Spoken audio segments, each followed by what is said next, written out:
Hello friends, welcome to our channel. వాతావరణ అప్డేట్స్కి స్వాగతం. Daily Telangana Andhra Pradesh రాష్ట్రానికి సంబంధించిన ప్రభుత్వ పథకాలతో పాటు ఆంధ్రప్రదేశ్ తెలంగాణ రాష్ట్రానికి సంబంధించిన వాతావరణ పరిస్థితులు, వాటికి సంబంధించిన అప్డేట్ కానీ ఎప్పటికప్పుడు వివరాలు మీకు అందించడం అయితే జరుగుతుంది.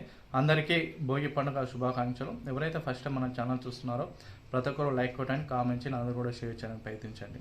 ఈరోజు వాతావరణ అప్డేట్ సంబంధించి ఈశాన్య ఋతుపవనాలు ఈ జిల్లాల వారు జాగ్రత్త, బయటికి ఎవరు రావద్దని ఒక వార్త రావడం జరిగింది.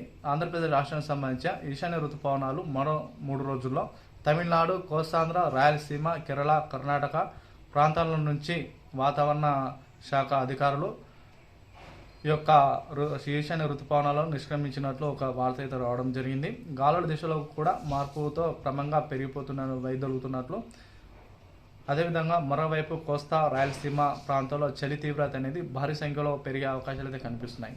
వీటితో పాటుగా శివారు ప్రాంతాలకు సంబంధించి ఏజెన్సీలో అక్కడక్కడ మంచు కురిసే అవకాశాలు, అక్కడక్కడ చిరుజల్లు కురిసే అవకాశాలు కూడా కనిపిస్తున్నట్లు వాతావరణ శాఖ అధికారులు స్పష్టంగా తెలియజేయడం అయితే జరిగింది. ఇక రాబోయే రోజుల్లో చూసుకున్నట్లయితే చలి అనేది విపరీతంగా కురిసే అవకాశం ఉంటుంది. మంచుతో కూడిన చలి అనేది పెరిగే అవకాశం ఉందని తగు జాగ్రత్తలు కూడా తప్పనిసరి తీసుకోవాలని కూడా అధికారులు అయితే స్పష్టంగా అయితే తెలియజేయడం జరిగింది. ముఖ్యంగా ఇటు రాయలసీమ, కోస్తాంధ్ర సంబంధించి ప్రాంతాలు ఎవరైతే ఉన్నారో వారు చాలా జాగ్రత్తగా ఉండాలి. ఎవరు కూడా అవసరమైతేనే తప్ప బయటికి రావాలని, అప్రమత్తంగా ఉండాలని కూడా పేర్కొనడం జరిగింది. కాబట్టి వీడియో నచ్చినట్లయితే లైక్ చేయండి, కామెంట్ చేయండి, వీడియో కూడా అందరూ కూడా షేర్ చేయడానికి ప్రయత్నించండి. డైలీ వాతావరణ అప్డేట్స్ అని మీకు వీడియో వివరాలన్నీ కూడా మన ఛానల్లో మీకు అందించడం అయితే జరుగుతుంది.